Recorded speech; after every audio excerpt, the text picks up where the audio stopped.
because it's been many long days working on that Workstation 2 to get it to where it is now. It's been a monster task. Way more complex than Workstation 1. Lots more pieces to make. And it's been absolutely blistering hot here in New Zealand. So, you know, lots of stops, lots of drinks, lots of not alcoholic because that would have wrecked the whole thing. But, you know, it's just been pretty full on. Anyway, let me catch up and get the old live stream fired up on the laptop. And then we'll see who's in the workshop. Boom, boom, boom. There we go. Right. Come on, chat. Simon Rawl, morning, Andy and crew. Good morning, Simon, and good to have the little chats during the week, all your posts and stuff. Thank you very much. Keeps me occupied during those breaks with Mrs. Mechanic. JJ, morning, Andy and crew. Good morning, JJ. Welcome back, matey. Vijay, Governor. Good evening, Andy and crew. How is everything doing? Watching from South Africa. Everything's all right. We got Mrs. Mechanic got the last of the cleaning up done yesterday. The two big frames that are over there. She had about 1.5 still to go. We went into Taupo yesterday morning. We had to get some supplies. Basically, the fridge was bare, the pantry was bare. There was nothing left in the house to eat, so we had to escape and go and get that. And while we were there, we picked up a sheet of plywood. Mrs. Mechanic wants to make a pin board for the back of Workstation 1, her workstation, which I thought was a brilliant idea. So we picked up some cork tiles and some plywood because, you know, it's not one of the off-the-shelf kind of pin boards. I did Google a little bit, and there's nothing remotely the right shape from the office pin boards. So I thought, no, we'll make our own, more fun. We got some aluminium edging as well, which is up there, some right angle edging, which is in the rafters at the moment. So today's plan, now that everything's cleaned up and nice and shiny, we need to get it sprayed. We have to spray today. I'm running out of time. I'm back at work on Wednesday. I've only got today and 2 more days to go before that workstation needs to be installed. And we've still got all the wood tops to do, the one for the main desk, the one for the shelf at the top, and there's 4 little mini shelves on this one as well. Yes, I know it's a bit complicated. So quite a bit of timber work to do. Hopefully we'll have enough. And of course, the gluing process takes time. So we might run out of time. I might find myself on Wednesday morning without a desk to work at. So I'll have to steal Mrs. Mechanic's workstation for a while. Anyway, that's a bridge we'll cross later on if need be. So the Giants, pretty knackered, to be honest. We've been running long days. Roger Heaps, good morning, Andy and crew. Good morning, Roger. Hope the little piglets are all doing well. Looking forward to some more of that bacon when I come down as well, actually. Obviously, excellent bacon down there. Jay, not JJ, but Jay. Hi, Andy. 19:30 hours, Saturday night in England, GB. It is. You'll be watching, I don't know, Blankety Blank or something like that. The 2 Ronnies, maybe, on a classic UK TV. The real Daz 03. Morning, Andy and crew. Good morning, Daz. Welcome back, matey. Jay, just having a Guinness and on a Saturday night. You can't beat a good Guinness. I can only drink Guinness. It's very rare that I drink Guinness. I think the last pint I had was down in Queenstown. Has to be cold. Cannot drink Guinness warm. Just the taste. I can't do it. It just knocks me for 6. It really does. Simon, I do post some abstract things, Andy. But the Oscar Pistorius one was funny. It was funny, but there's a fine line, Simon, and you're right on it with that one. But I couldn't help liking it. Jay, lol, don't watch crap mainstream TV. We watch a bit of what we call TVNZ online, which is basically programs from TVNZ, the normal terrestrial channel. But most of the time we spend our time on Prime and so a streaming service, obviously Prime, and classic Netflix, you know. Or we do have a wealth of DVDs from the UK, literally thousands of them. Kept the kids quiet. Literally thousands of those, and there's a few classics in there which we don't mind watching again now and again. So, but you know, at the moment, our TV time after the shower in the evening, probably 2.5 hours, and then that's it. Crash out to bed, up again in the morning, open the workshop up, and crack on. Besides Workstation 2, and obviously Workstation 1's now installed, timbers are all in place, just got the pin board to fit, some lights to fit, and the power supplies and stuff to work out. You know, Mrs. Mechanic wants a lot of sockets and stuff for all her peripherals, I suppose you'd call them, printer and bits and pieces. So that's pretty much all installed. Roll cabs, which go under the workstations. There's 2 Tang roll cabs either side. We've decided to fit smaller casters. They're a little bit tight now that the Workstation 1's loaded up. Should have left a bit more of a clearance between the top of the roll cab and the underside of the desk. On one of the roll cabs, it actually touches, and it's just starting to affect the paintwork. So, got some smaller diameter casters on the way, ones that will match the ones we've used in the workstations. The ones with the casters will take off, will come into the workshop. I've got loads of stuff in here with knackered casters, so that'll be fine. I'll be able to reuse those. But yeah, getting Workstation 2 installed, and we've got to leave the paint for a couple of days to cure, don't forget. So we can't start to install Workstation 2 until Tuesday morning, I think the plan is. Tuesday afternoon, we've got a mission to do. And of course, Wednesday back at work. So not so good.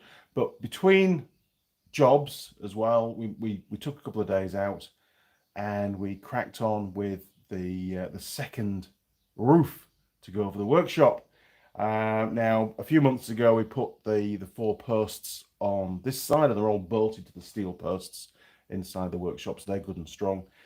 But we had to fit 4 more posts on the other side of the workshop, and those posts go vertically up, way beyond the roof height of the workshop at the moment.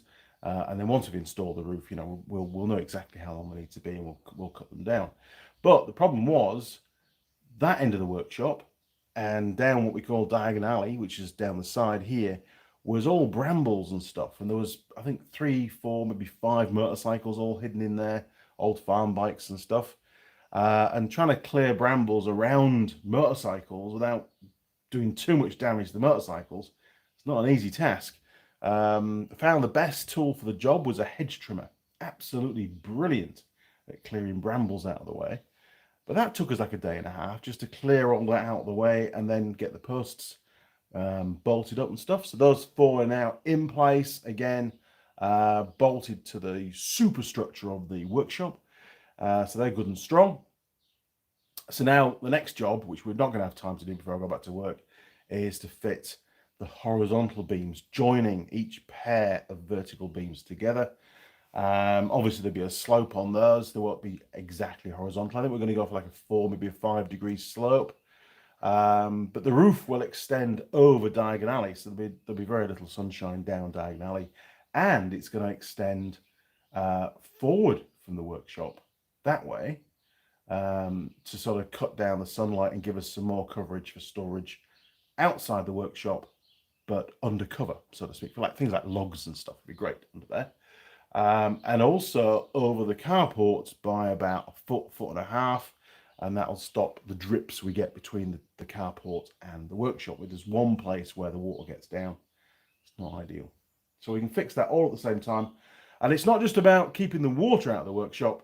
The double skin method is going to help to insulate the workshop and keep it a lot cooler, because it's been ridiculously hot in here. It really has. It's just some days it's highly unpleasant to work in here, and filming is out of the question. You know, I'm just drowned in sweat, so nobody wants to see that on telly, you know, on the little screen. Oh my word, you guys have been busy. Scrolling back. Jay, I just watched Armageddon, Ricky Gervais on Netflix. Brilliant. We nearly watched it. Ricky Gervais, probably pronounced it wrong, Gervais. Gervais. He, some of his comedy I really like. Some of it is just, as with Simon's stuff, just a little bit over the line. And as a viewer, sometimes you go, ooh, don't feel comfortable listening to that, you know. But most of it's pretty good. He is a very funny guy. I like some of the TV series that he's in as well. They're pretty cool. Not The Office, though. The Office, didn't get on with that. But he did a few other things. There was like a dead guy, wasn't there? He was, I can't remember the name of the series. It was a while ago. But no, he's a good bloke. Tessifun. Hey, welcome back, mate. Hello, mister. And Instructor Andy, you are our best grateful person. We wish you all the best. Ever, I'm taking a course now about refrigerator. Besides automotive, what do you advise me to take another course? Electrical. I can't say it enough, right? Electrical, auto electrics, cars are ridiculously complicated these days. That I always have told my students, if you can get your head around it, a lot of mechanics out there struggle with electrics and they tend to steer away from it. Now, as cars are getting more and more complex, that makes it harder and harder and harder to actually do diagnostics. So you don't understand basic electrical, you don't stand a hope in hell's chance of understanding fuel injection systems and communication lines and CAN and all that kind of stuff. So if you can get into it, that's where the money is. It's relatively clean work and you're using your brain a lot more than your brawn, and pretty much guaranteed job for life, to be perfectly honest. You know, it's great being a diesel mechanic and a normal mechanic. I mean, I enjoy being a motorcycle mechanic, don't get me wrong, but that sort of encompasses an awful lot. Motorcycle engines are incredibly reliable these days, especially the road bikes. And when they do have a fault, it's normally an electrically based fault. You know, normally. So, you know, it's a good thing to get into. And if you can do a course on auto electrics, and if it's something that's, you know, you can get your head around, then definitely go for it. Simon, when you said what the lacquer on the workstations was used for, reminded me of a garage asking me to do a job on what she called, oh, hang on, bear with me, what she called car of final dignity, as on the lads wanted to work on it. Oh dear.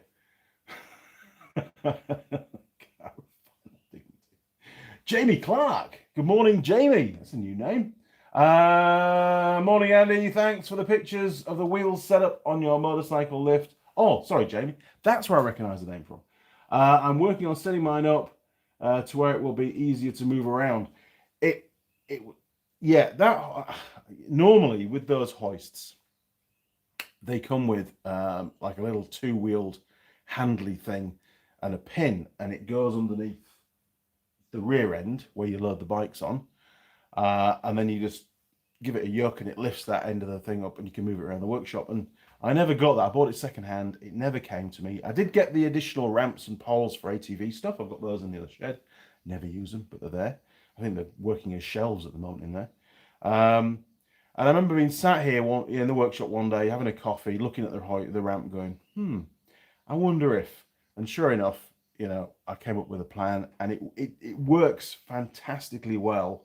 And I think if the manufacturer of that hoist saw what I'd done, they would likely include it in the design, because there are thousands and thousands and thousands of those particular handy hoists around the world. They are really, really cool. They work faultlessly. And they're not over expensive. The electric over hydraulic ones are really expensive, but they're a lot smoother in operation. Yes, I agree. It'd be nice to have one of those, but you know, way out of budget for me. I only use it occasionally. But no, the design of putting those casters on the loading end of the hoist, revelation, really makes all the difference. The real Daz, what's the pie? Well, Daz, the pie is a Mrs. Max. Ready for this? It's a mega Angus steak pie. Now, they've been baking since 1954, so hopefully they'll do a good job. We've done one or two Mrs. Max pies, and they've not been fantastic, to be fair. But this is a mega one, so you know, we'll see how we get on with it. I might be completely stuffed by the end of it and not want to spray all this steel work, which will be bad. When we go and put the pie in, I'll give you a bit of a close-up of all the bits and pieces. There's a lot more components on this workstation than there was on Workstation 1. And all I can say is, thank God Mrs. Mechanic didn't want the additional shelving that I've put on mine, because if she had, we'd be nowhere near having mine finished. Nowhere near at all. It'd be horrific. The good news is, I have got some spare box section. I don't know how it's happened, but I've got quite a bit of spare box, which is great. 30 by 30 by 3, I think it is.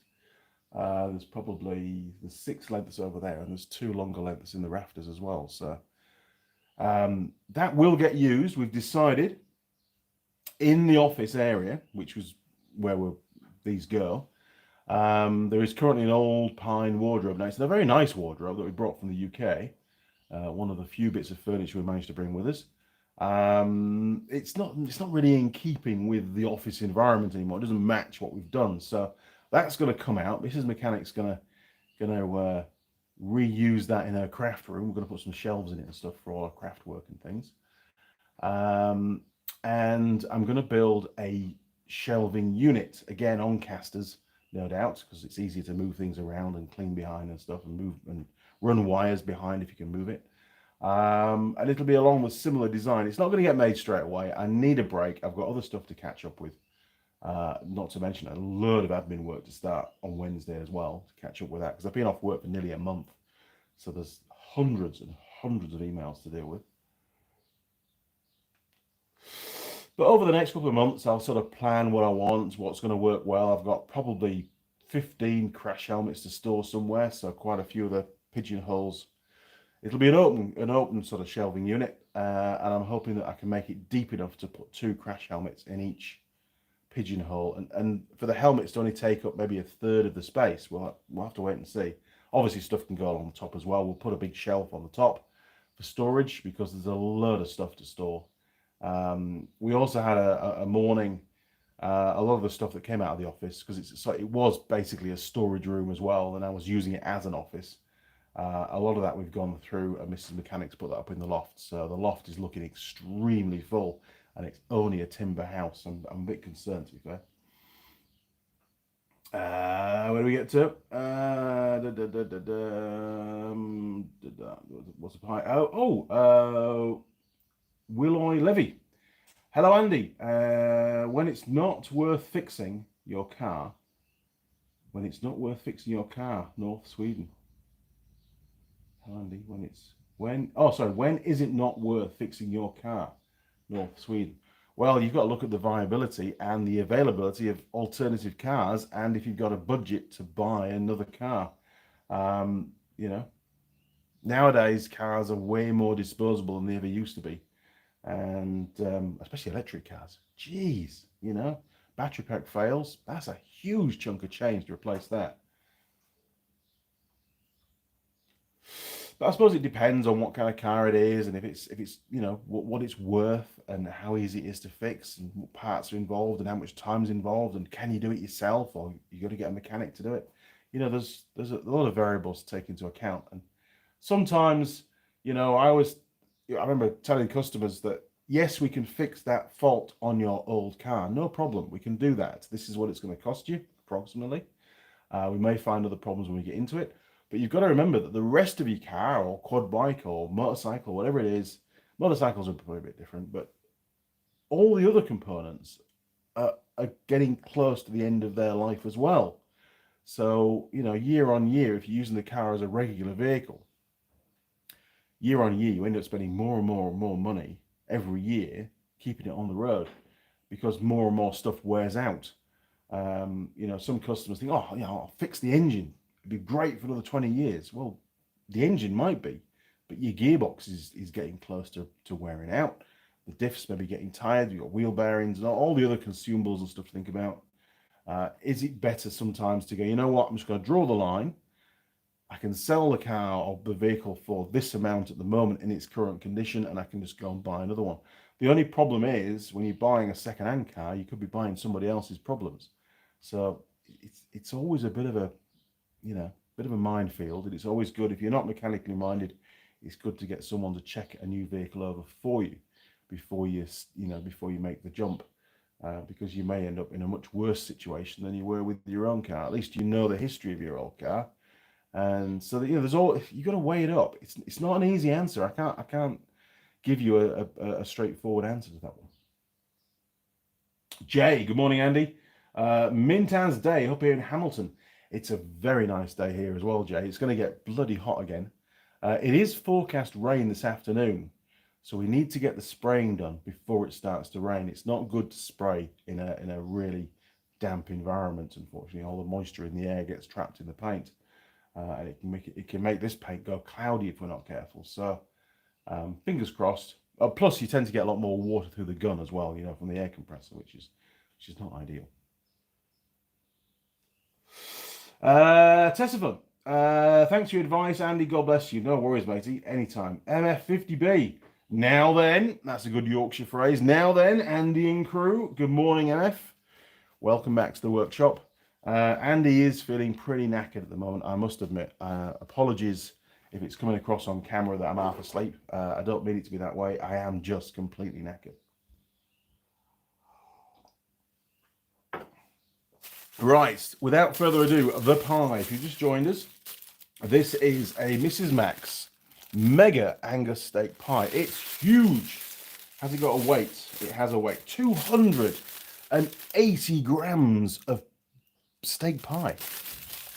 Can't wait. Golden flaky pastry. Well, I'm not a fan of flaky pastry, you know that. Anyway, let's dig our way in.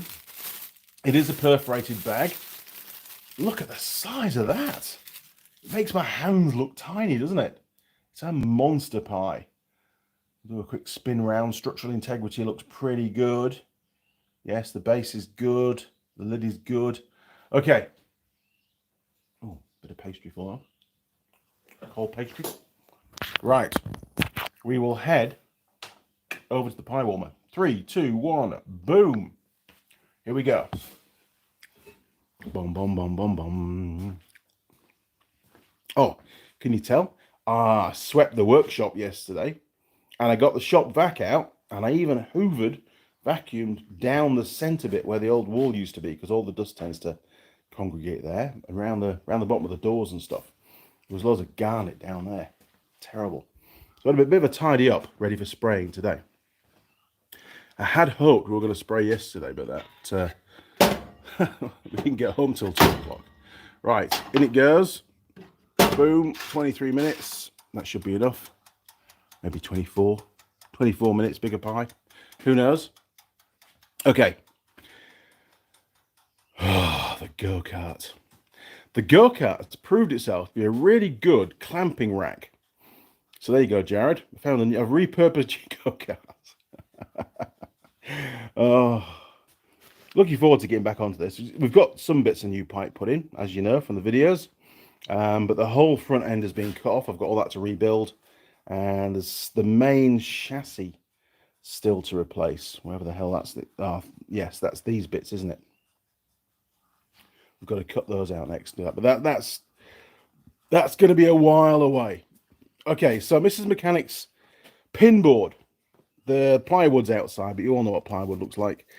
So to make a pin board, we decided to make one. We bought some cork tiles. So these are Homelux cork tiles. They're about 6 millimeters thick. You can see there, look on the corner there. Quite thick. And we're going to glue those onto the plywood. Well, Mrs. Mechanic is. I'm too busy for that. And we got some Dunlop carpet and cork adhesive. Hopefully, I'm pretty sure a litre will be enough for what we need to do.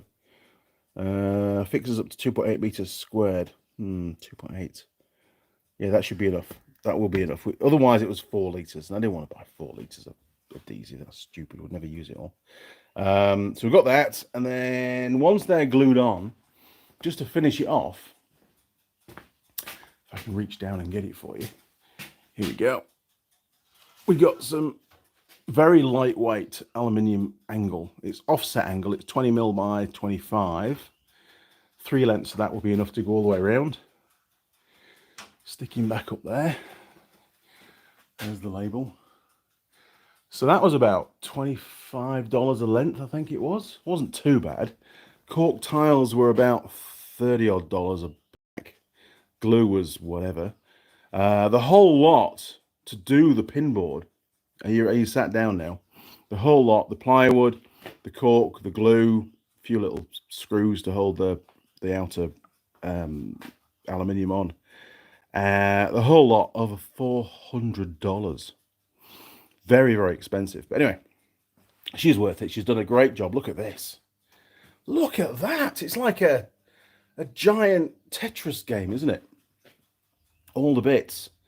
So these, obviously, these are the main frames. You've seen those before. They seem to, honestly, that it seems that I've had frames like this in the workshop for months now. I'm really looking forward to getting them out of here and getting them installed, to be honest. We've got the 5 main horizontal beams here. And then we've got some diagonals and bits and pieces down here. And I think these are the bits that go underneath the desk and the main shelf at the top to support them with the weight, because they get a lot of weight put on them. Over here, we've got, hang on, stick that down there. We've got, this is one of the side shelf units, and that one over there, that lot is the other side shelf unit. So I haven't counted up how many separate pieces there are, but there's plenty of them. You can count them up if you want, but man, there's loads. And this piece, this is the piece de resistance, as they would say. Just turn it round. So that's how it fits on the frame. It goes at the back in the middle. It's vertically orientated, so it sits, or should I say, it stands like that. And the holes here are for the twin monitor mounts, which are already pre-drilled and everything, and they do fit, I've checked. And I thought, you know, it needed something a little bit extra. So I gave it some speed holes. Now, these have actually been taken from one of the, I had one single plate left from the footwell support kits that we made a while back. And the same with these bits here. I cut those out of the plate and came up with some stylish thing to put there. Obviously, this is a bit of a nod to Yamaha as well with the speed holes. And I tapered the sides a little bit to sort of accentuate that. It works out pretty well.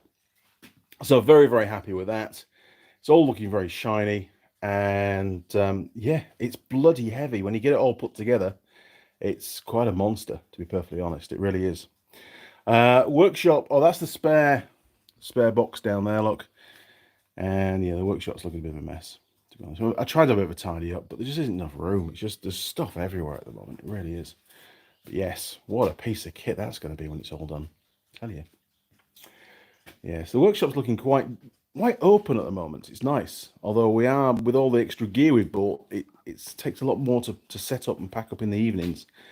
We've got the big vacuum thing for all the sawdust, which I cleaned out yesterday. We've got the saw bench of doom. Bloody lethal, that thing. It does a good job, but you'll be so careful using it. And the planer's brilliant. Really, really impressed with that. Very, very happy. But other than that, you know, it's not looking a bad spot, to be fair. It does a good job, does this little workshop. It's very versatile. And I like the way it's open plan. You know, a lot of stuff you can see things are all on caster wheels. You can move stuff around. The only things that you can't really move around are the main benches. They're all full steel benches, and they came out of an old shipyard, believe it or not, up in Auckland. And each bench came with a record vise. That's one of them that's on there. That's the one with the aluminium jaws, or aluminum jaws, as you'd say in the US. They are static. They can't be moved. In fact, I'm lying, actually. This one is on casters. It can be moved if you feel that way inclined. As is that one. That one's on casters. So you can actually pull that one out and clean behind it if you really felt like it. It'd be a bit of a mission because there's so much crap on it. But the main bench in the middle is static. It's just propped up on some big blocks of timber and stuff to level it out. And they work brilliantly. The T configuration that we've got it was originally designed for filming, so I can stand at one side, as you've seen, and when the camera can be over at the other side, probably on a trolley, so that when you're hammering stuff, it doesn't put the vibration through the camera. But also, it works really well because I can work on much longer pieces of steel. As you can see, we've got some long bits now, and I usually work down this end across here. So if you're ever planning a workshop, And you don't often see it in that kind of configuration. If you've got the depth of workshop so you can do it, having a T-shaped workbench like that, I can't stress enough how much of a good layout that works out to be. It's brilliant, really is. Right, back to the bench. Boom. Yeah, a bit of background talk about the benches for you. I do feel very lucky to finally have my own workshop. It's taken years and years to have a workshop that I actually own. All my other workshops until this one, well, apart from the one when I was a kid at my mum's house, you know, my shed, but since then, all my other workshops have always been in rented buildings, and you know, it's difficult because everything you put up, you tend to put up temporary because you know you're going to move at some point, and then you got to start all over again. I mean, Ben's in that situation at the moment where he doesn't own a house, he rents. He's at uni, or he's on pause from uni, but he's been at uni. He's working hard in Auckland, but he rents a house with a few of his mates. And he's set himself a really cool little workshop up under the house. There's like a garage under there, quite a deep. So it's only about single width, maybe just over single width garage, but it's full length of the house. So it's not too bad. But again, he's got a few mates' motorbikes in there as well. They store their bikes in there as well. So he's very limited for space, and he loves coming down here and taking over my workshop because he's got everything to hand. He's got space to do stuff. He can either the MIG's 2 or 3 minutes and the MIG's set up and he can start welding things up and stuff. The problem is it's about a 3.5 hour drive for him just to get here. So it's a bit of a mission. And with the way fuel is at the moment, and his new Patron's very thirsty, believe me. You know, it's quite expensive for him to come down. Simon. Some cases, something as simple as a clutch can be enough to make you scrap a car if you have to pay someone to do it. That's right, the labour content is often the biggest chunk when it comes to a repair. And, you know, being able to do it yourself, and that, it's not just having the skill set to do it, it's having somewhere to do it and having the tools to do it as well. But if you can do it yourself, then, you know, and you're only really paying for the parts, then it can be that it can tip the scales as to whether you keep the old vehicle on the road. I mean, Ben's Ute, which he's been driving around for many years, it's an old Ford Courier 2.2 or a 2.3 petrol 4-cylinder. He only paid $600 for it. He bought it years and years ago. It was in pretty damn good condition, to be fair. He did a lot of work on it. We did timing belt and all sorts of stuff on there, cam belt, brakes, clutch. We've done all sorts of stuff on it over the years, and it went for a warrant. A warrant of fitness is like the equivalent to the UK's MOT, and the guy failed it on the windscreen.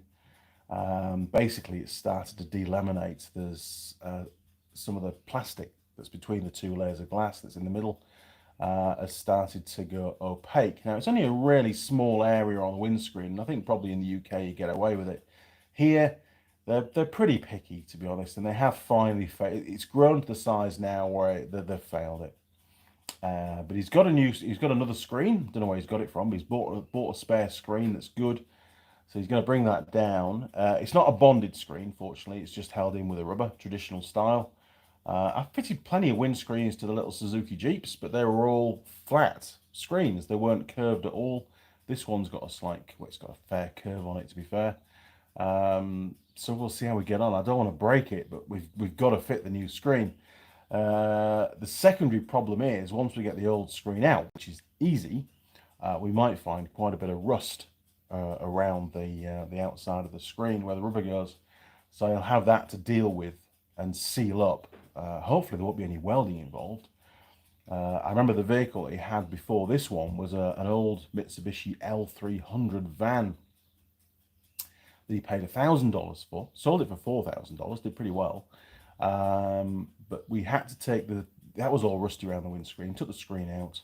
There's nothing wrong with the screen, had to take it out for the warrant. And I spent 2 days welding up the front end and making lots of new metal to go into that screen surround between the 2 A-posts, getting it all welded up and ground back and painted. Oh, What a mission that was, trying to find some kind of metal to weld to that was any good. The job just spiraled, you know. I was cutting more and more and more out to try and get it to be right. We didn't use any filler in the end. It was all steel in the end, but if I'd known how bad it was, maybe we wouldn't have bothered. We'd have just scrapped it. So there you go, an answer to your question earlier on. But you know, after 2 days, it was all fixed. Screen was back in. He got it all painted up. It was only brush painted and stuff. It was only like a student van. And then some French travellers asked him if he was willing to sell it, and he said yes. So he cashed in, got some good money for it. Simon, do you not fancy a nice epoxy resin for the workshop floor? Oh, it would be nice, Simon, but the workshop floor, the concrete is crap. I mean, this side, the right-hand side of the workshop, is the oldest, and that's 4 large concrete slabs, and they're not in bad nick. Some numpty's been cutting firewood with an axe down that end and chipped a lot of it away. Still usable, it's not a problem. And then it had the wall down the middle. Remember the wall that we cut out after we put the steel beams in? Well, it turned out that the 2 floors are not the same level. There's probably ½ an inch to an inch difference depending on where you are in the workshop. And the concrete side on the left, well, there used to be a separate shed here on the far left-hand side where Sheldon the Mill is. I don't know how that happened. It was a bit weird what they did. And they must have concreted that floor separately. And that one is, again, about 1 inch higher than the rest of that floor. And that's probably about 2 inches higher than the 4 slabs. So there's a bit of a ramp there. So you've got to be careful about that when you're wandering around, especially when you're drunk. And that the main part of the left-hand side was concreted in 2 slabs. And down the bottom end near the door, they must have run out of cement because the mix is way too weak and it started to break up. So the floor is really bad in this workshop. It's not ideal at all. I do work around it. I can cope with it as it is. It's only an old building. I did contemplate, jackhammering the whole lot out and getting a new floor put in, once we got rid of the wall, just completely redo the whole floor. But the price to get it done, and I'm not doing it myself because it's way too big an area for me to concrete. It was over $10,000. It was a big chunk of change. And I thought, you know what? I don't need to do it. It's usable as it is. I can spend that money elsewhere and not have to save it up to start off with, So you're right, Sam. The floor is terrible. But it is what it is, and we make the best of it. Now then, where do we get to? Steve Bowman. Hello, Andy. Hello, all. Good morning, Steve, and welcome back to the workshop. Jane Governor, if my home shop could look as clean as your shop looks, I'll be very happy. Believe me, it wasn't this clean yesterday morning, with all the fabrication work, the timber stuff. There was sawdust everywhere. It was pretty messy, to be honest. It really was. And I mean, even now, I haven't swept. I haven't pulled everything out from all the corners and swept behind all those. I just don't have time for that at the moment. It's just what you see as being swept. It looks a lot better, and I always feel a lot better when the floor's swept out nice and clean. And it's nice to have a shop vac. Mrs. Mechanic, I bought her a vacuum cleaner, obviously way too commercial style, big and bulky. She didn't like it, so it got put in the loft. We found it the other week, last week when we were up in the loft, and I said, "Oh, I'll have that for the workshop." Brought it down, got it fired up, works brilliantly. It's a really good shop vac. So I've got one now, which is good.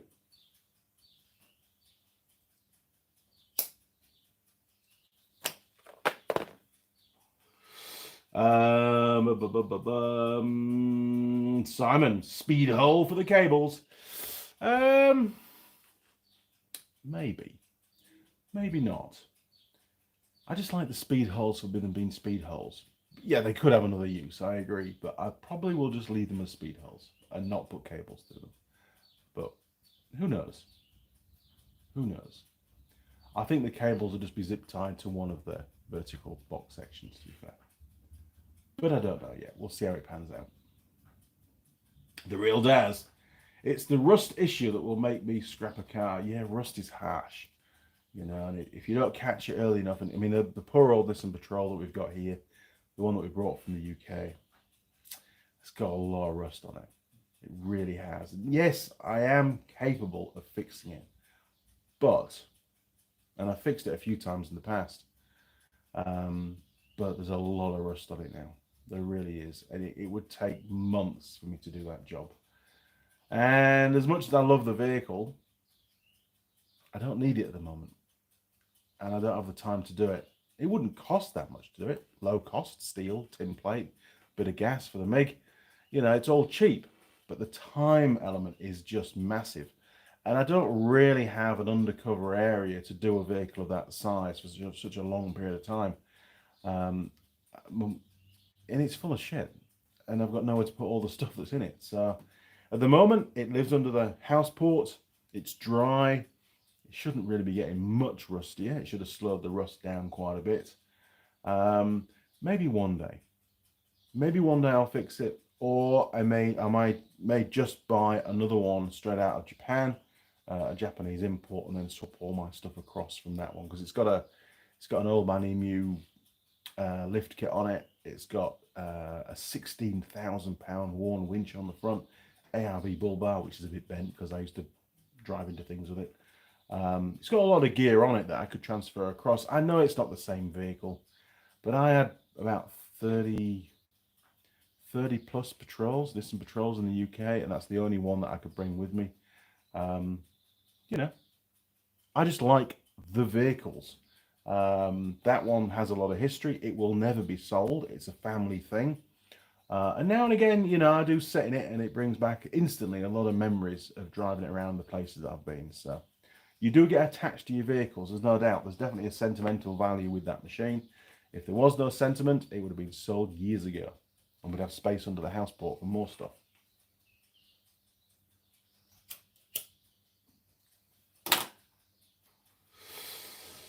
Where do we get to? Simon. It's the little thing, having a workshop, like going to draw and having the odd tap size to fix something. Like going to a drawer and having the odd tap size to fix something. It is just, I'm surrounded by tools. Some are new, don't get me wrong. Some are pre-owned, second-hand, like the saw bench and things. The pillar drill, and that came out of a factory. Other stuff, the hand tools especially. I tend to get more attached to hand tools than anything else. I've got a lot of hand tools from the UK, which is still in the silver shed in one of the ammo boxes in there. And I know that when I clear that shed out, which will happen at some point, those tools will come into the main workshop. And the memories of fixing all the vehicles, all the fleet vehicles, the four-wheel drives that we had in the UK, of using those tools will come flooding back. And again, I will never sell them. They'll stay in the family. They're our tools. I would never dream of selling them, to be honest. You know, I've worked with some of those tools for decades in the UK. Makes me sound old now, doesn't it? Jim Haynes. Hey, morning, Jim.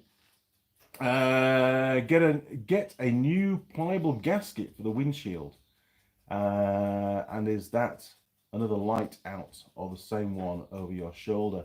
Yes, that one stopped working. There's one down there that stopped working, and there's one, yes, over there that stopped working. So we are a little bit in the darkness in certain parts. Doesn't make spraying too easy at the moment. Just not had a chance to go out and get any more tubes and starters. That's all it'll be. Some of the lights do have an internal fuse as well. These ones in the metal surrounds with the little holes. I like these lights. They're cool lights. Sometimes they'll blow the internal fuse. I mean, the wiring is not the greatest. They're pretty old, to be fair. I don't think there's any shorts to ground, but sometimes when they start up in the morning, they'll blow a fuse. That one's got a tube out. That one's got a tube out. So yeah, we're a bit down, but I suppose it helps to keep the heat down, because they give off a lot of heat to these lights in the workshop. In the summertime, it's way too hot in here. Go under the carport, man, especially with a little breeze, it's bliss working under there. Working in here, really hot. I have dug out the fan. I've turned it off for the live stream, but I used to have a fan running in the corner, and that really helps. You know, you go to the bench, you get 30 seconds of coolness from the fan, and off you go again. It's great. Kevin, Machine NZ. Morning, Andy and crew. Good morning, Kevin, and Happy New Year to you, sir. Kevin, been bloody hot down here in the Nacky. Too hot to be in the shed working. I know, and I've been welding. I've been welding every day. Not massive long runs of weld, but even so, hot, sweaty, dusty, a lot of grinding going on. Mrs. Mechanic did all the cleaning up under the carport over the last few days, and she was very grateful to do it under the carport, to be fair, because she'd been in the workshop, she'd have been really hot and bothered. Not fun, but out there it was sort of tolerable. She was in her element. She does a great job, as you can see. It's come out really, really well. And the original plan wasn't to grind off all the grey sort of mill scale finish. I wanted to try and keep as much of that as I could. Unfortunately, obviously, when I'm building stuff like that, probably because of my memory at the moment, I will use paint pens to mark on the steel where things are going to go, and then I'll accurately measure and scribe. And those paint pen marks remind me of what goes where, until we finally stamp all the pieces. They've all been stamped with the lettering stamps, so it shouldn't be too much of a puzzle to put together, hopefully. But she had all that paint pen stuff to take off, and I was not flavour of the month. She was swearing at me something rotten for the amount of paint pen that I used on this particular workstation. But this one's more complicated. You know, I had to get it right. I didn't want to mess up, because you make a mistake, you know, it takes time to rectify. And I had to, as with Workstation 1, the main 5 horizontal beams, the mounts at each end, they were all out. So I had to cut them all out, realign them all, tack them into place in the frame, bring them out, weld them up proper, and then we flatted off the welds so they look nice and tidy. That was 2/3 of a day just fixing a problem. You know, it's something I'm aware of now, but back then I just didn't appreciate just how much, what was it, 0.6 of a degree on some of them out of alignment was enough to twist the frame so much that one of the legs would come off the ground. Quite incredible, really. Simon, is the patrol a retirement project for the channel? That would be really nice. But I'd have to get a bigger shed put down the garden for that. It is in the pipeline. We are planning to do it. We'll have to remortgage the house at some point to do that, because a shed of that size we'll have to just buy in and get it put up. Huge concrete slab to go in, then we'll have electric to get up there and all that kind of stuff. So that'll be a major project. And yes, we're not planning on moving. This is the house now. We're staying here till the last day. That's the plan. So, you know, we don't mind investing that kind of stuff. We'll have to get planning permission for it, because it'd be monstrous. We'll probably go for about the biggest shed we can get away with. But yeah, that's the plan. We'll get around to it. And yes, once I've got that kind of space, taking the body off the chassis, which will have to happen because the chassis needs some welding as well, I can do it all. I can. I might make it into a pickup, because that would greatly reduce the amount of repairs needed on the bodywork. And pickups fetch stupid money here in New Zealand, patrol pickups. Ben's got one now. He got it at a really good price. Well, not that I'm looking to sell it, but it'll probably be more of a useful vehicle now that the kids have left home.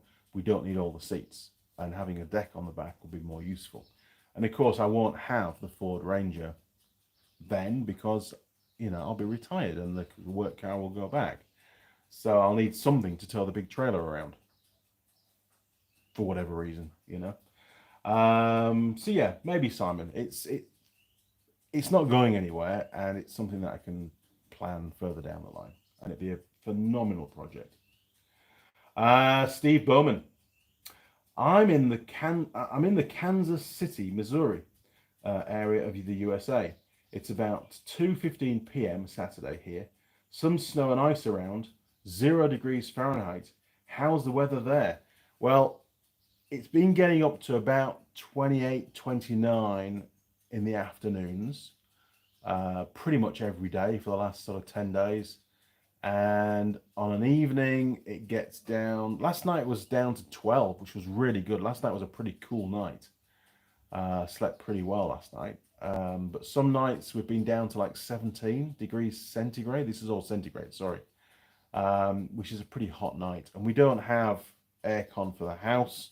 We've got a portable air conditioner that we have in the lounge.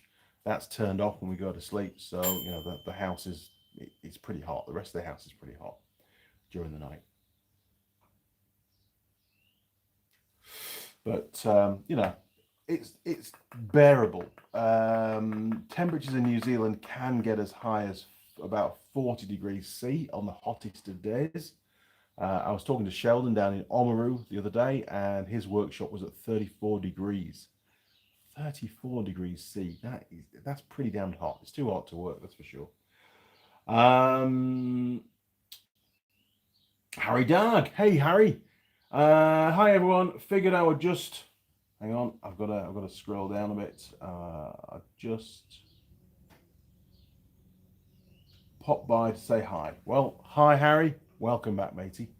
Well, the pie's popped, so let's ping, shall I say? Let's go and grab the pie. Here we go. 3, 2, 1, boom! Bum, bum, bum, bum, bum. Heading round.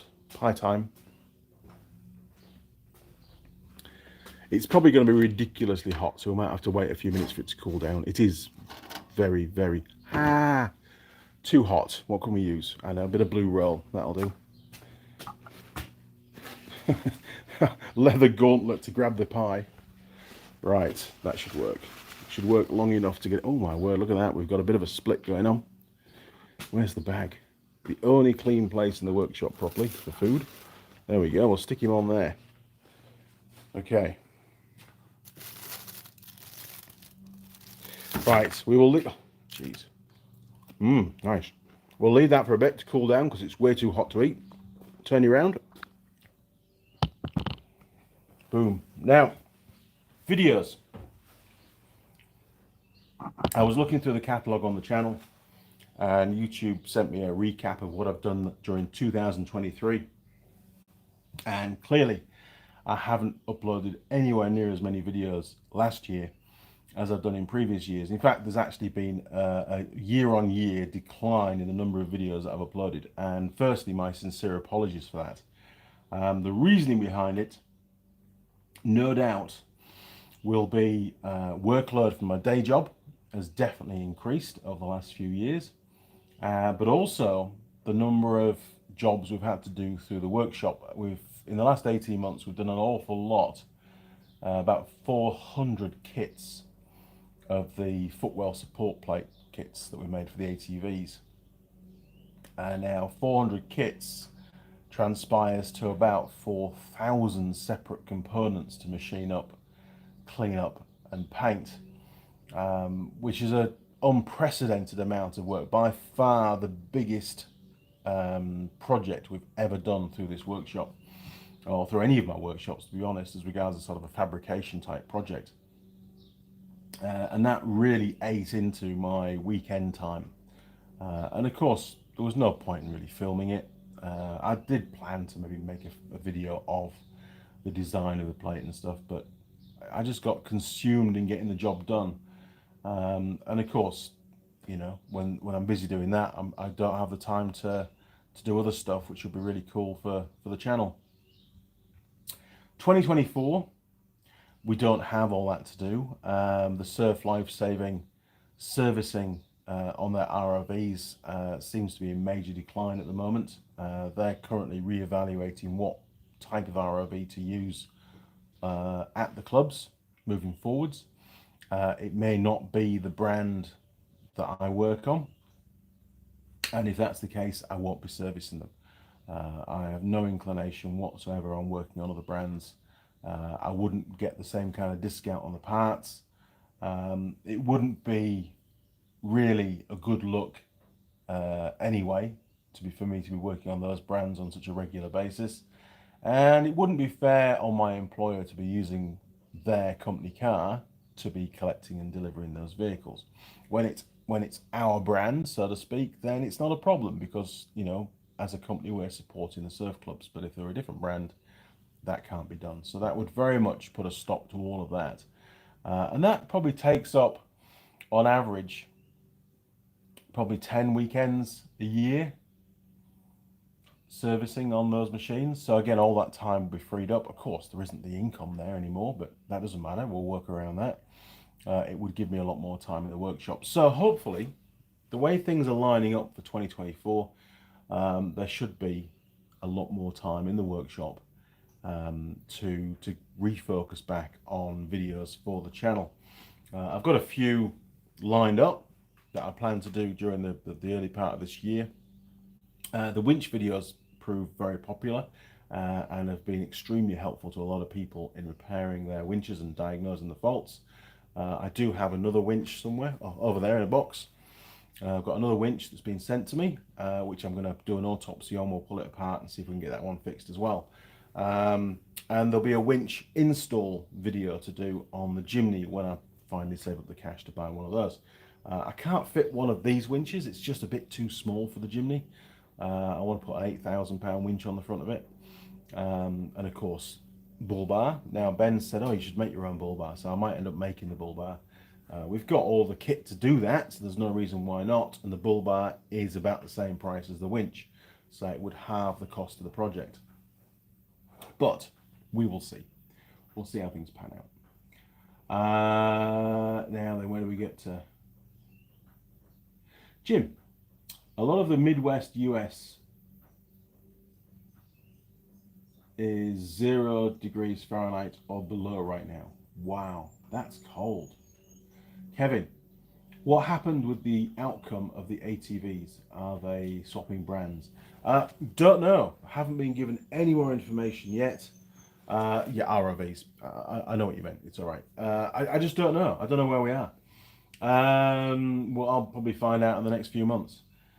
Simon, just going back to that, the one problem that they've got is the fleet that they're running at the moment is way overdue for replacement, most of the machines. And as a result, the amount of work involved to get them back into operational status is just phenomenal. I mean, I've got one here still now that's all been serviced up. It's ready to go, apart from it's waiting for a new tray. That machine's been kept on the fleet for almost 5 years. And of course, the tray's just rusted away. It's what happens when you operate machines on a beach. The salt water just destroys them over time. The underseal we put on the chassis and the tray, both sides, and the tray is fully sealed up. It only protects it for so long. It delays the inevitable. And of course, I had to condemn the machine. It couldn't be used. The tray was practically falling off when it came here for service. The tray's on order from the US. It's going to be potentially months before it arrives. So then they're now without a vehicle. They have two at that particular surf club. One I serviced up first. Luckily, we did that one first. So they've got one back to use, but they normally have two, and they're not going to have the second machine for a few months. And it's just stuck down the garden, and that's no good to anybody, and that's bad planning on their part.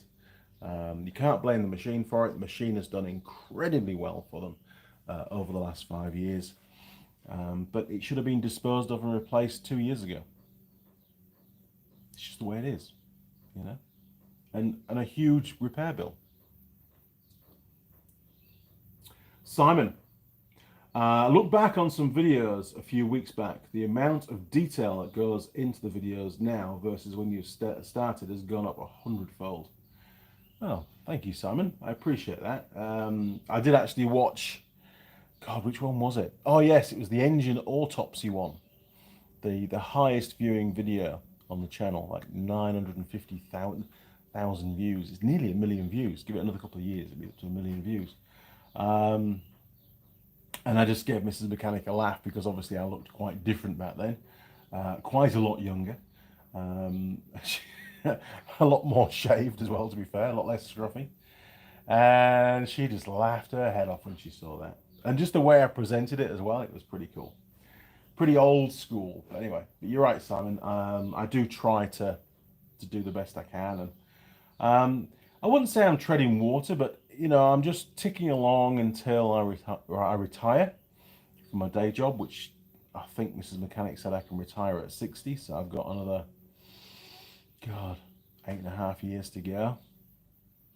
8.5 more years, and then it'll be full time in the workshop doing videos. I expect at least one video a day, really, to be filmed. I'll get into the habit of maybe filming in the morning and then editing in the afternoon and uploading on an evening, and just do that 5 days a week and get my weekends back.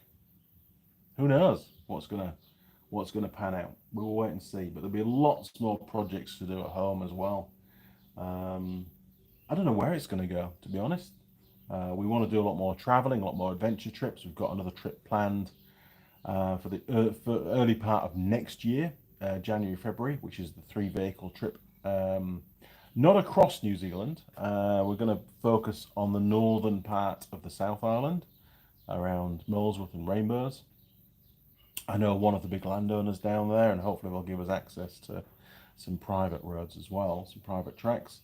And we can spend maybe 10 days, a couple of weeks down there filming, get the drone, we'll get a drone and just really try and up the ante a little bit on the quality of the video and the challenge and the adventure. But we'll see.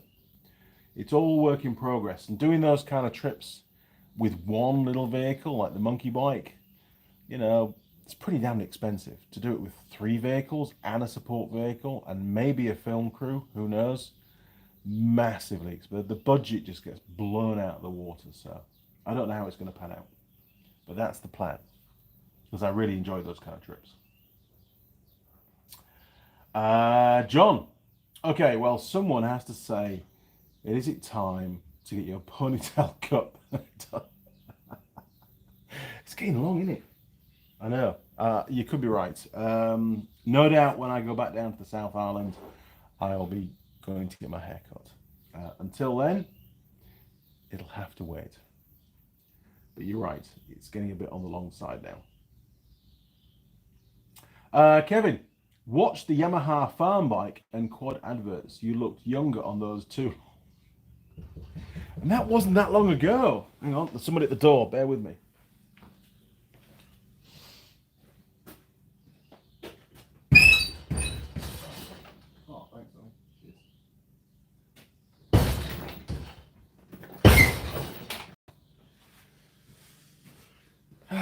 Yes, the side door has dropped on the bottom hinge. The wood is rotten, and now it's an absolute pain in the ass trying to get it closed properly.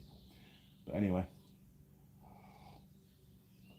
yeah, we did a lot of filming a few years ago, before the old big C, or maybe even, I think it was between lockdowns actually. We did a lot of that filming, and again, a lot goes into it. Like I said on the post, you know, I mean, we spent quite a bit of time down near Palmerston North, Fielding area, I think it was, somewhere around there, filming some of them.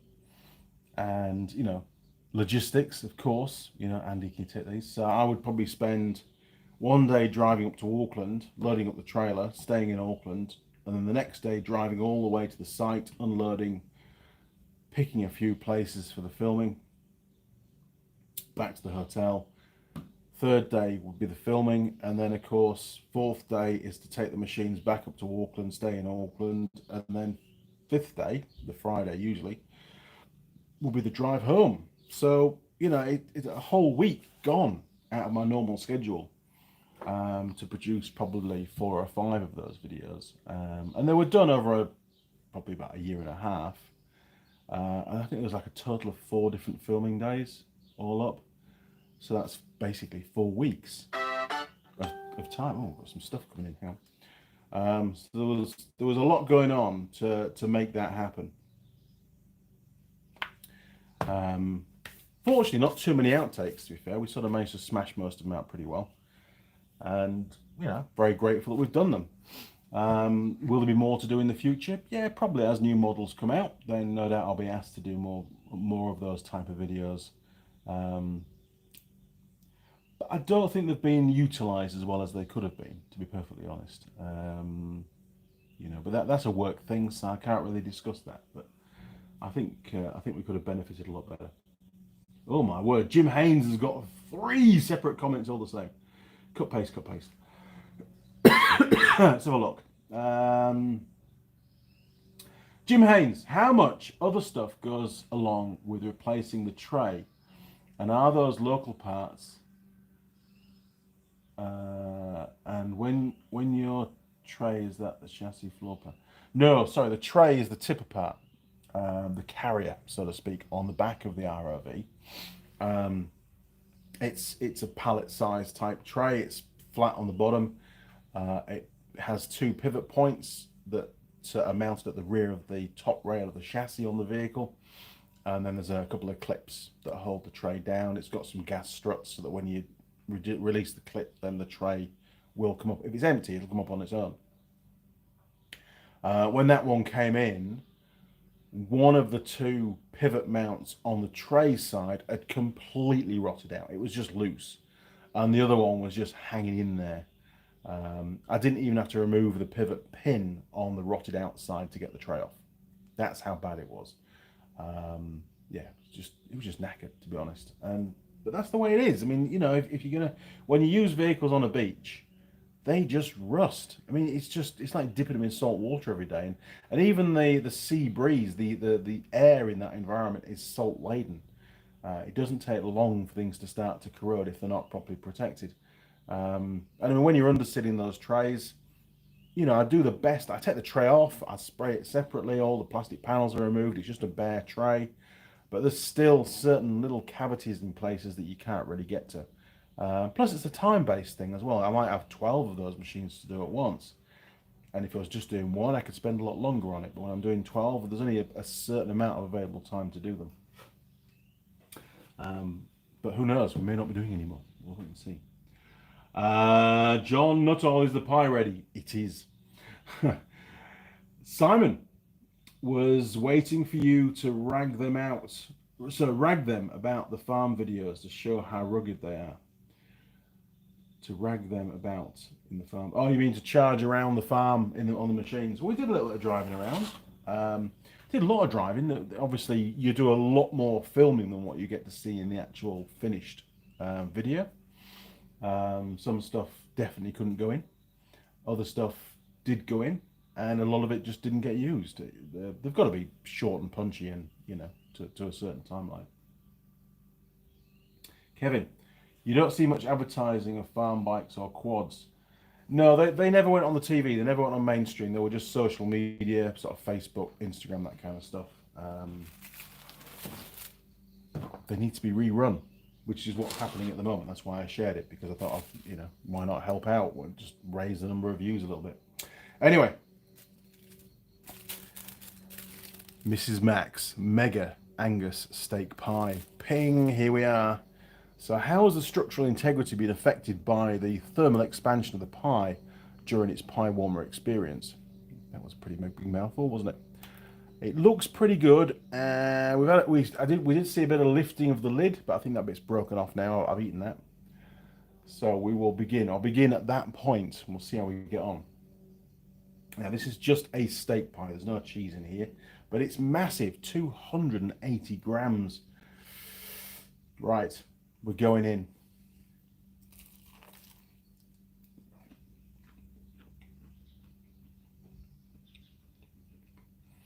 The pastry is pretty bland. That was my first sort of impression of the pie.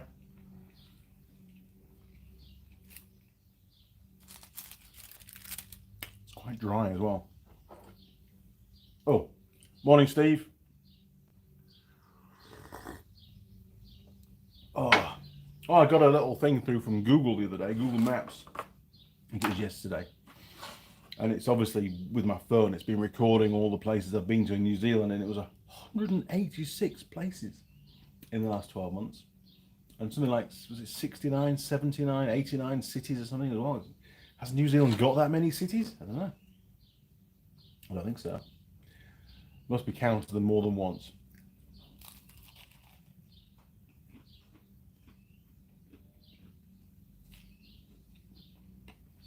There you go. So, at the moment, it looks a lot more like a mince pie than it does a steak pie. I wonder if we're going to encounter some large chunks of steak, or it's just going to be little bits suspended in massive amounts of gravy.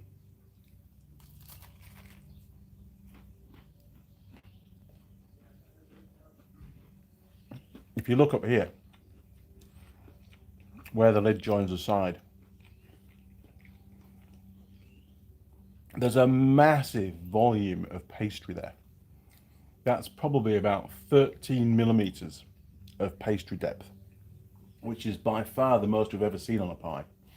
So it may look a big pie from the outside, but the area of contents, the volume of contents on the inside isn't really comparable, or to ratio, we could say.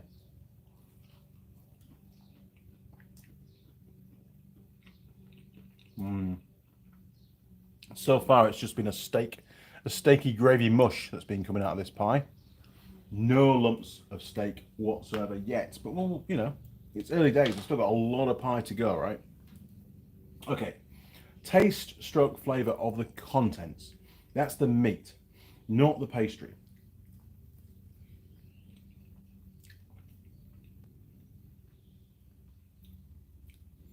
It's all right. The taste is okay. I'm going to give it a 6. Give it a 6 for that one. Now, Structure Foley Partners, it's doing very well at the moment. Despite it saying it had flaky pastry on the top, there's not a lot on the bench, to be fair. It's not as flaky as we've had before on some pies. But we'll leave that for a little bit. Now, runnability test, real simple one. 45 degrees, 30 seconds. We'll kick in straight away. There you go, look. Good 45 degrees going on. I can't see anything falling out of there. It does look pretty rock steady. Bit of pastry, that's all that was. It looks pretty rock steady. There's no kind of flow on that meaty gravy content. It's quite solid. Yeah, there's nothing going on there. So it gets full marks on that one. It's something which, you know, you can wave your pie around and not worry too much about big chunks of meat falling out. So we'll give it 10 for that one. No problems there. Meat quality. Right.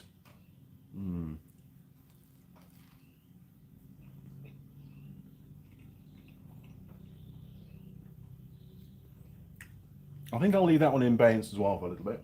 Pie to crust ratio. So this is the amount of pastry versus the filling. And realistically, it's not going to score pretty highly on this one. And that's because the pastry walls are so thick. It's a bit hard to get it across on camera, but this is a big pie. And when you look at the amount of, I mean, that's not a flap, by the way. That is the actual thickness of the pastry. It really is very, very thick. I wouldn't say an indestructible pie, but there's a lot of pastry going on. Pastry is obviously a lot cheaper than meat.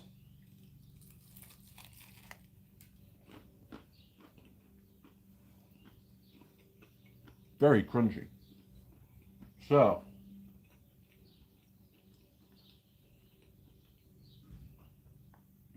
a bit disappointing. I mean, I appreciate the bigger the pie gets, the pastry thickness has to grow to keep the structure of the pie, but man, that's just a bit too much, really. You can end up with a mouthful of nothing but pastry. I'm going to give it a 4 for that one. A low score. Okay, might even turn out to be a 3 a bit later on. We'll see. Availability logistics. Well, this came from a local dairy. They're pretty much available from dairies, the odd supermarket here and there, which means you can buy them online. If they're in a dairy, they're normally ready to eat there and then. They're already in a pie warmer and warm. And the bag is perforated to allow that to happen so that it doesn't keep the moisture. The moisture gets out, so the pie doesn't go soggy. Good design, well done. So that's their main market. They're looking for people wandering into a dairy, hungry, and buying the pie. Most petrol stations these days, they have their own brand of pie, like the Wild Bean Cafe at the BPs and so on. So these kind of brands of pie tend to be limited to supermarkets and local dairies. Saying that, I've never seen a mega Angus pie before, whether it's a new thing that they've brought out or what, I don't know. Oh, first burp. Could be a lot more of those. So, available to logistics. I'll give it a 6. because there's a lot of pies that fall into that category of being available through dairies. So, you know, there's a lot of competition between what the dairy is going to stock. Is he going to stock, you know, a Mackenzie pie or an Oxford pies or Mrs. Max pies, or, you know, there's so many different brands, as you've seen on the board. There's not that many that stock the Mrs. Max pies. I wonder where they're made, actually. Let's have a look. Where are they made? Australia. They're actually made in Australia. So they're imported into New Zealand by somebody. Didn't realise that. Okay. Pastry taste rating. Well, so far it's been dry. It's been quite hard. It's been very crunchy. I'm just going to... I mean, look at this. Absolutely monstrous. Very dry, crunchy, and quite bland. So pretty low score, really. I'll give it a 3. Okay. Still tasty when cold. We'll find out because it's cooling down pretty damn quick.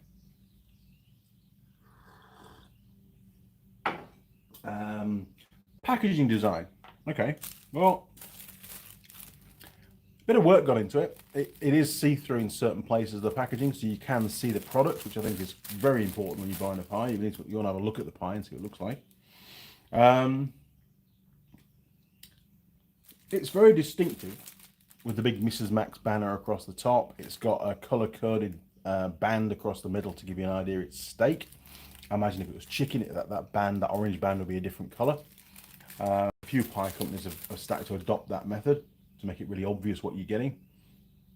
They've got a photo in the middle showing these huge chunks of meat inside their steak pie. Well, that's not the case at all. It's just steaky mush. So, trade descriptions. A lot of information on the back. Again, the clear section covers the back as well. And lots of dietary stuff and a barcode and where to put the wrapper when it's finished with in the bin. So, a bit of work gone on. Oh, it even tells you how to warm the pie up. Not that I can read that, it's way too small. But anyway, conventional, 180 degrees C. For the hell? Frozen, defrosted, 40 minutes. That's ridiculous. This is only in for 23 minutes. It doesn't want to be any longer. The pastry will be like concrete. Okay. So, packaging design. Not bad. Not bad at all. A fair bit of thought got into it. It's got perforations as well, so it's not a soggy pie. Let's give them an 8. I think 8's more than fair. Somebody spent a while designing that one. Recyclable score. Well, on the back, it's got a picture of a dustbin. If you can see that there, look. So the plastic bag is not recyclable. It has to just go in the bin, which means it goes into landfill. So it's not recyclable at all. So it gets a big fat 0. And with modern, you know, materials and stuff now, there's no reason why this bag could not be recyclable, made a recyclable product. Post pie heartburn. We've had a couple of burps so far, so we're down to 8, but we'll leave that one till last. Pie server attractiveness, just jumping to the end. This came from a local dairy. Mrs. Mechanic bought it for me. She's very much the pie finder. And to be fair, we very rarely use this particular store. Don't really get on with them too well, to be fair. Bit of history going on there. But needs must. We had to have a pie, so in she went. And the young lass that was behind the counter, when it came to Mrs. Mechanic being served, no eye contact. She was busy on her phone, doing whatever, something, texting somebody, planning a date or whatever it was, I don't know. Didn't say good morning or welcome her to the store or give her a smile, or there was just, it was very, very sterile. She was just there to process, input the stuff into the till and charge the money. there was just nothing going on there whatsoever. Really bad customer service. So for the first time ever, and this is putting a personal feelings aside, I'm going to give them a 0. I just, she came home, did Mrs. Mechanic, and she just said, I didn't really want to be there. I didn't like the place. I wasn't treated very nicely. The young lass didn't really acknowledge me. She was quite abrupt. She was pretty grumpy. So they're going to get a 0. Because I know the title is Pie Server Attractiveness, but it's all about how welcome you feel into the environment where they sell the pies. You know? And she didn't. So they're going to get nothing. Simple as that. Ooh. A chunk of meat. 1. Well done. Structure Foley Partners. It's hanging in there really well. So we're going to mark that now. Flaky pastry loses a mark for that. There is a bit on the floor, a bit on the bench. It's not ideal if you're in your car. So I'm going to knock it down to, and we have a few cracks around the top. I'll give them an 8. I think it's reasonably good. And so it should be, given the amount of the thickness of the pastry on it. Meat quality. Let's go for a couple more. This is taking a while, this pie, isn't it?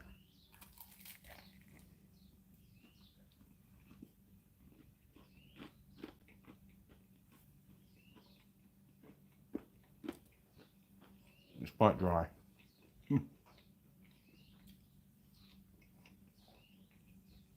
But again, you can see the old pastry.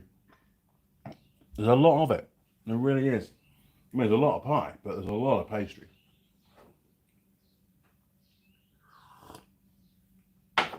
Now, would it be tasty cold? There's no mushrooms. That's a good thing. I think it'll be all right. I'm just trying to get over that dryness problem. You know, you'd need to make damn sure you had a drink with it, that's for sure. You don't want to be eating this one without a drink. Definitely not. I think it'd be okay. I'm going to give them a 5. Or maybe a 6. I'll give them a 6. What the hell? So I'll give them a 6 for that one. We're all over the place on the scores today. Okay, we've still got meat quality. I've had no gristle yet, but it's all pretty tiny bits of meat apart from one chunk.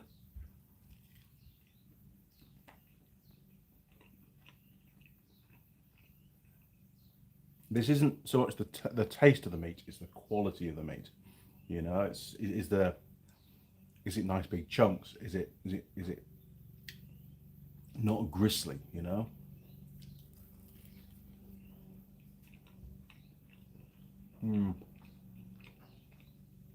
A medium-sized chunk. Nothing like what was in the picture. No, no, no. Don't think that you're going to get that when you buy one of these, because you're not. It's like a TV advert for a burger. Oh, right, we're going in. One more bite.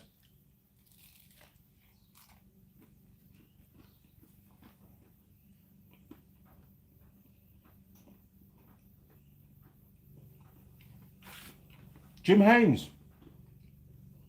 How is the Triumph parts deal going? Well, at this point in time, Jim, I have no idea. I've been so focused on getting the Workstation 2 done, and Workstation 1, to be fair. Had 0 contact with Alan. He's currently in Australia, I believe, visiting family. I won't see Alan for at least another week, if not until the end of the month. I don't know. I've spoken to Stu a couple of times. Stu rang me just after Christmas. Yes, between Christmas and New Year, he gave me a call. And he's planning a trip up to the North Island in his motorcycle and sidecar, one of them. Don't know which one he's bringing. He's going to take Mrs. Mechanic out for a ride in the sidecar, which she's been very much looking forward to for quite some time. So we've planned that for... Is it May? Can't remember now.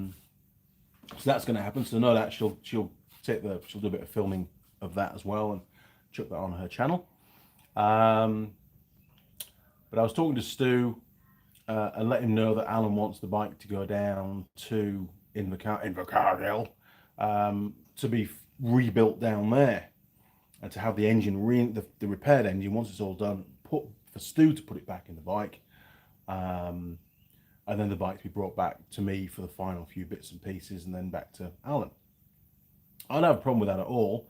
It makes the filming a bit more difficult because I've got to be in Invercargill to help Stu do the work, and we won't be in my workshop, but it does to some extent reduce the workload for me here in this workshop. But hey, we'll see how things pan out. I don't know what's going to happen really. It's all in abeyance. The whole project has stalled at the moment because it's just waiting for Alan to source the parts. That was another burp, wasn't it? Okay, so there's your answer. At the moment, I just don't know where he's got, what parts he's already purchased. I don't know. I mean, there's a lot of parts to buy. We did something we didn't show on camera, is the outer cover on the right hand side, which has got it's got the mechanism for the gear change. So the gear change shaft runs all the way from the left all the way through the engine to the right hand side, because remember the original ones used to have the gear shift on the right hand side of the engine, so they modified the casings and stuff to make it standardized. There's a shaft there which has got a groove in the middle, and obviously the end of the shaft, one of the sort of the pins that sticks out, has broken off and somebody welded it up. I hadn't noticed. I spotted it after I'd done the filming with Stu, and I'm like, oh man, it's going to need one of them as well. So there's a lot more parts, and that isn't the only bit. There's a lot more parts needed than what we even showed on the video. So the cost is going to be pretty high on sorting out. And something that Alan needs to remember is any work that Stu does on the bike, Stu needs to be paid for. He's a mechanic that gets paid by the hour, and he will need to be paid. Any work that I do, I'm not charging Alan. It's a free thing for the videos, you know, and it's a cool project to work on. But you know, all that will do is hook up the cost. But I have no problems at all with Stu doing some of the work. None at all, because I'm a busy chap, to be honest. I was looking at the bike the other day, and some of the wiring is terrible. So I'm going to, as with the CB750K2, there's going to be quite a bit of wiring to replace and tidy up, and looms to you know, put fresh tape on, and some of that nice cloth tape. So I may even be taking the whole loom off and do it on the bench. I don't know yet. There's as with any of Alan's bikes, there is now so much work to do on that bike that I can't really visualize all of it. It may not be finished for another couple of years. Who knows? I've got other stuff to think about. I haven't been thinking about it for a while. Simon,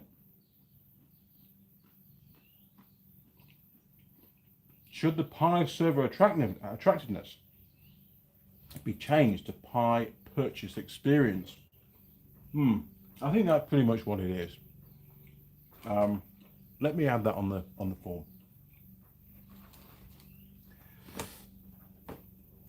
Come on, pen, you can do it. Pi. Oh, the pen's dying now.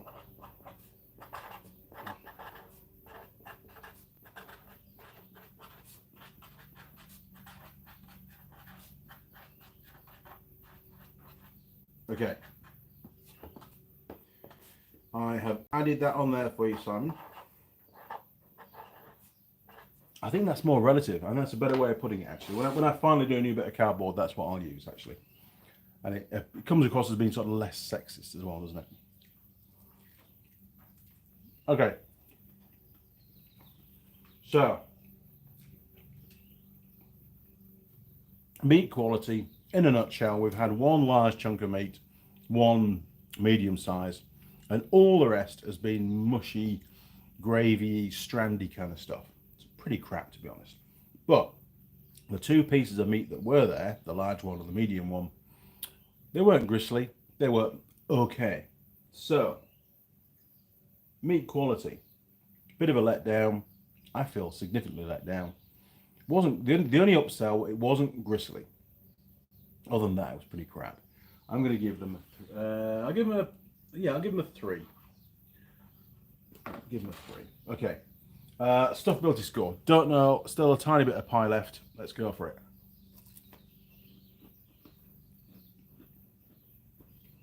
It's a lot of pie. It's like eating 1.5 normal pies, is it one? And then you've got this really dry, high volume pastry to try and get through as well.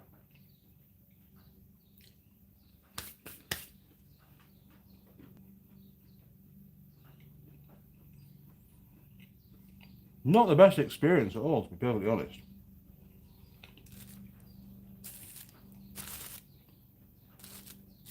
I think as a breakfast pie, for me at least, probably a bit too big. Throat's quite dry now from that last bit.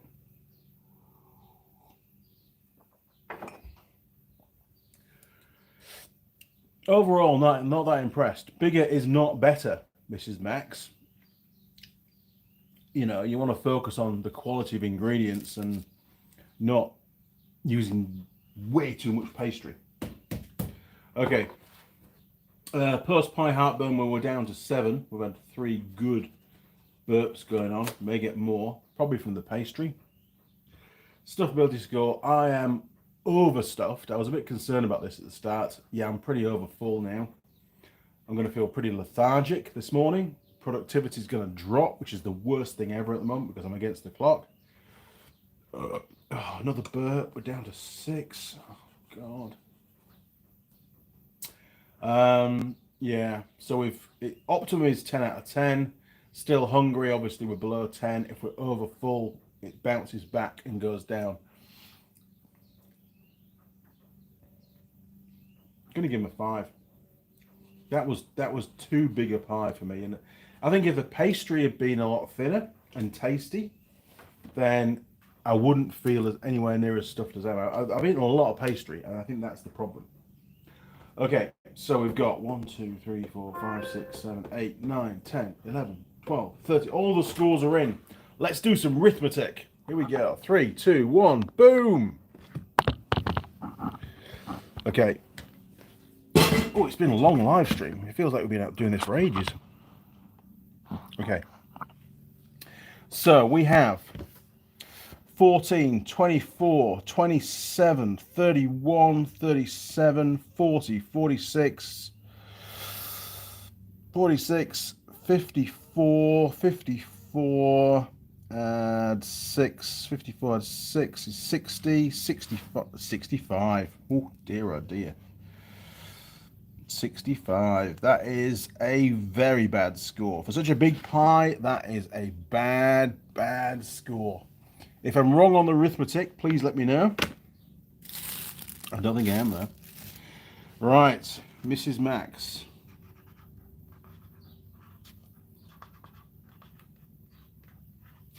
Mega. I need a new pen. Angus. Steak. Pie. And my main take from this pie is the pastry. Very thick and dry and crunchy pastry. And it got a whopping 65 out of 130. That's a 50% score. That is probably one of the lowest scored pies we've seen for a very long time. Okay, let's go and see where this is going to fit on the pie wall. Now, Mrs. Mechanic recently had a bit of a tidy up of the wall of pies. As you can see, she's sort of categorized it all now. They're all bunched up into the numbers, and there's a few gaps, which means some of the pies are now on the wall of shame of pies. So anything below, or 84 and below, is now on the end of the cabinet, which we are not interested in at all, and you probably won't be able to see them ever again. So if they don't score 85 or above, they don't get to go on the main leaderboard, and to all intents and purposes, you shouldn't even bother. Now this one is 65, which means it's on the, oh God, it's down here, look. It's just above the garnet bin. So we need to just lift that one up a little bit and bring him across and lift that one up. I should have given Mrs. Mechanic a spirit level when I did these, when she was changing these. Right, so we've got 64, 65. The only pie to score 65, actually. So slightly worse than the Bakehouse Cafe steak and cheese, and a fraction better than Big Ben's steak, cheese and bacon double XL. You see, again, another massive pie with a very, very low score. It's not about quality, it's about, sorry, it's not about quantity, it's about quality, isn't it? Well, that one's had a few scribbles out. What's going on there? 78, 85 and 58. What the hell? Wild Bean Cafe, not beef and cheese. Oh, that was the stupid non-beef thing, wasn't it? Made from plants. Never again. Well, there you go. Right. Massive anti-climax, and I do feel, combined with my tiredness at the moment, that pie has just about finished me off. So not ideal at all. Terrible work, Andy. Right. Oh, a few comments, cigarette, finish my coffee, and then we'll sign off, because Andy's got a lot of work to do today. I don't want to be outside till like 8 o'clock, like I have been for the last God knows how many days. Can't wait to go back to work, to be fair. Have a holiday. It happens every Christmas. I work my ass off during the Christmas break, and then I go back to work and I'm just knackered. Okay, where do we get to on the comments? Oh, hang on. Jim Haynes, what in, I think that should be NZ. What in NZ is not outrageously expensive right now? I think petrol's come down a bit. I mean, I don't really buy petrol or buy fuel. It's all on the company card, other than the odd bit of petrol for the lawnmower and the odd motorbike I get a chance to ride now and again. Although Mrs. Mechanic buys it for Poo Turtle, and we've named the little carry, Suzuki Carry. It's now known as Larry the Carry. Took Larry the Carry to tip the other day. What a machine! Honestly, it easily got up to 100 kilometers an hour. Handling was a bit weird at 100 kilometers an hour. I didn't feel particularly safe, and the noise, the engine noise, is just astronomical. You can easily go deaf driving that machine. I feel very sorry for Mrs. Mechanic having to drive it for 4 days to get home. But now I think petrol's come down a little bit. But everything I've purchased recently, and I mean, I bought some more casters, right? I bought some more casters for the roll cabs. And the lad Joel, he did me a good deal at a company called Wheelco, where we got the ones for the main workstations. We needed 16 casters, 4 roll cabs. They're all swivel casters, and 8 of them have got the brake system on. Just how I want them. I want the roll cabs to be able to be moved in any direction with ease. And they came out at $800, basically with GST, $50 each. $800 for 16 casters. I mean, don't get me wrong, they're really high quality casters, and they are way over the top weight wise. They're very well made, good quality materials, and they will more than last the lifetime of these workstations, I'm sure. Big chunk of money. But you know, if you go to the Mitre 10 yesterday, we bought one sheet of 19mm non-treated plywood. Sure, they've called it structural ply, but it's not treated. It's only designed for indoor use. So one 2.4 meter by 1.2 meter sheet of plywood, 3 packs of 9 cork tile 6 mil thick, 1 litre of cork tile adhesive, a couple of little packets of self-tapping dome head screws, posi drive, and a little scraper, and 3 lengths of the aluminium extrusion for around the edge of the pin board. $418 or something from memory. $400 just to make a little pin board. It's just mind-blowing. And when I was looking at the prices of the made pin boards, they were smaller and they were like $250. Just everything is just really expensive at the moment.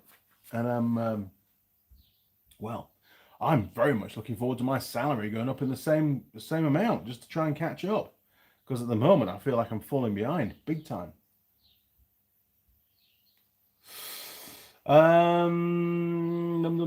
Jim Haynes, are not the highest views on the channel when the Tool Girls got the new shirts? Haha. Somebody had to mention that, right, Jim? No, actually, the engine autopsy video has got more views. In fact, let's have a little look. Let's quantify it rather than as Andy babble on. Oh, here we go. Right, so views. Boom, boom, boom, boom, boom. So I'm on my analytics program at the moment. YouTube Studio it's called. And hopefully it'll pick up right views. Here we go.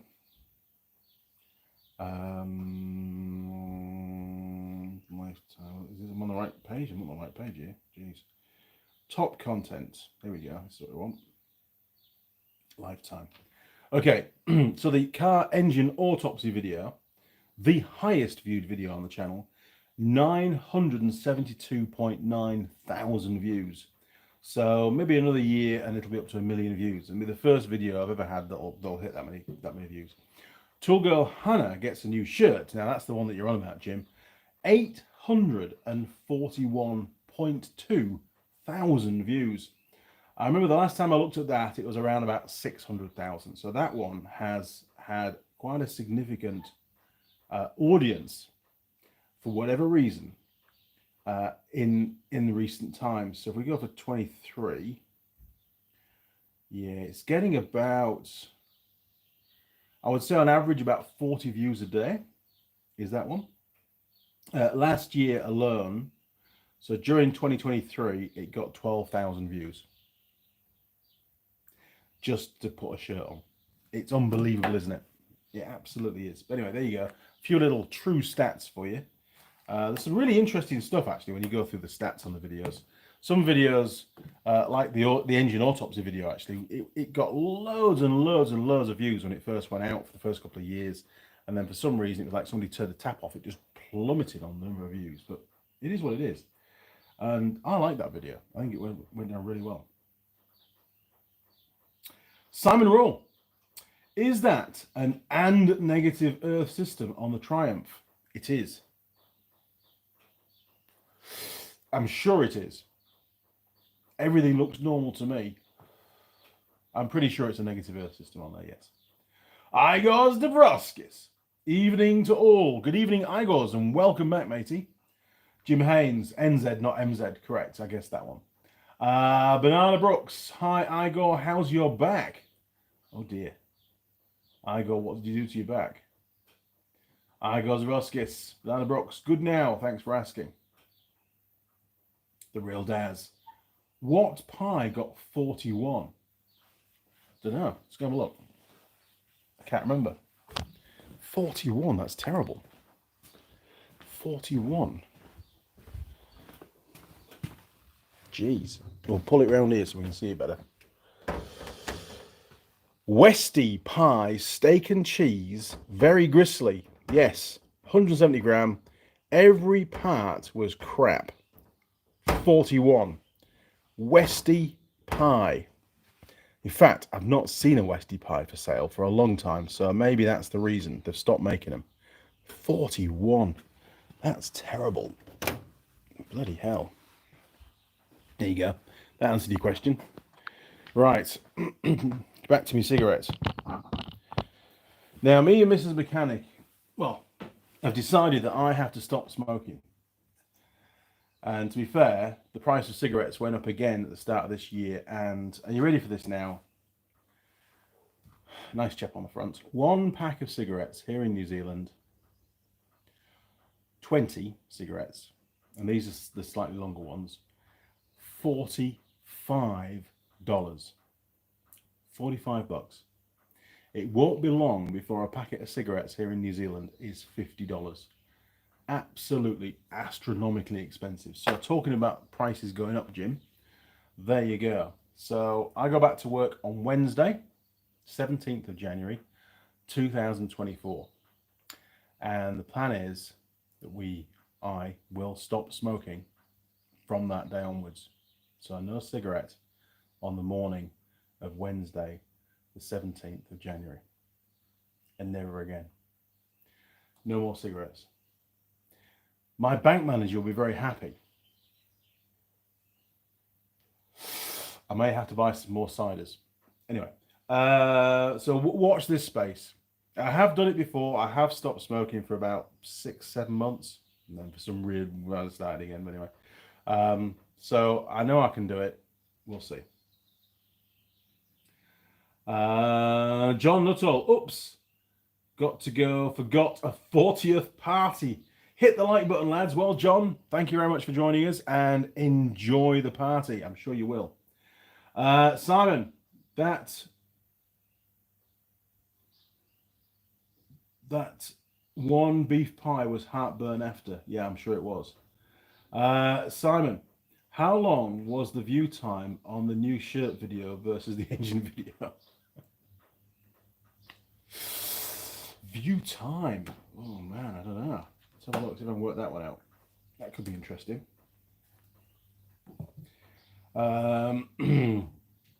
Audience retention. Lifetime. Oh, it's too short a video for that. It won't give me all of that.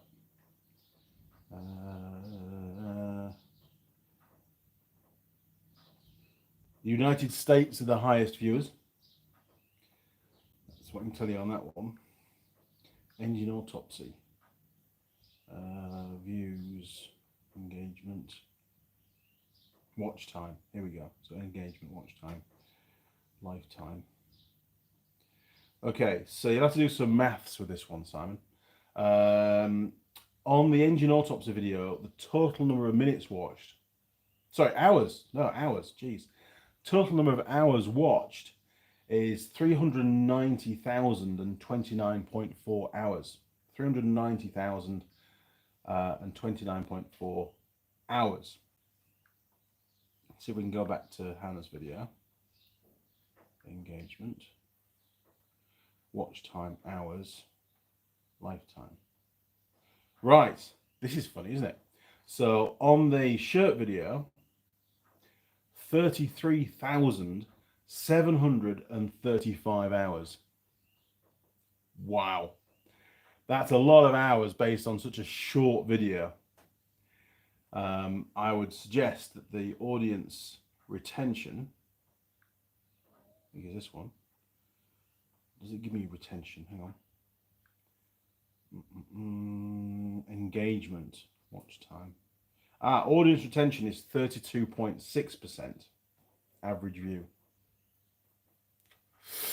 And quite ironically, this is quite funny actually, you can show you this one. It has two quite distinct peaks in it.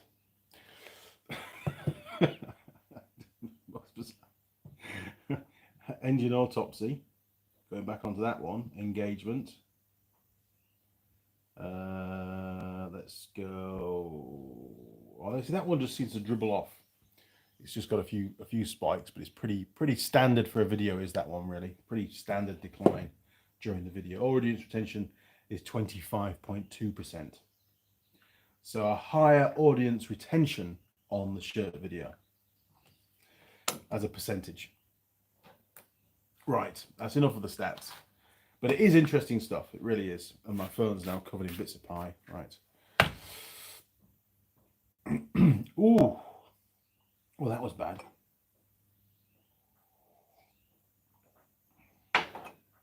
Hi, goes Dobroskis. How much are Cuban cigars? No idea. Don't buy cigars.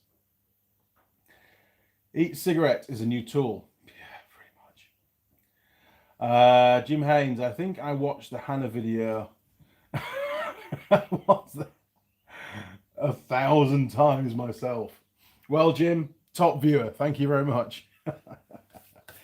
Okay, crew. I think we're about there. Cigarettes are all done. Be the last live stream with a cigarette. Wow. Who would have thought? Right, I've got to get on and we've got to paint all of the steel work for Workstation 2. That'll be fun. I'll be coughing my guts up doing that one. And then we're going to make a pin board for Workstation 1, Mrs. Mechanic. And then that's it for the day. We're going to that will be it. Early shower, just chill out for whatever's left of the day. And I'll see you all again in a couple of weeks, 8:30 a.m. We're on the 14th today, so we'll be on the 28th, Sunday the 28th of January, 8:30 a.m. back in the workshop for a live stream. I have got Workstation episode 4 video almost finished. I just need to film a little bit on what paint we used for the wood and then take you around the finished products. So I'm just holding back on that until this one is assembled and in the office with the timber in place and maybe some lights and stuff. So it all looks really cool. So that is in the pipeline. It's the episode 4 is nearly edited up. I'm just waiting for the additional rushes to go on the end, and then I can edit that up and finish it off. Sorry, finish editing it, render it, and upload it. There you go. Okay, crew, been great as always. Apologies about the pie. Wasn't great. I wouldn't recommend buying one of those. I don't think they're very good. Have a very safe and fun couple of weeks. Enjoy the start to your new year and stay safe. Okay, crew, cheers. Over and out.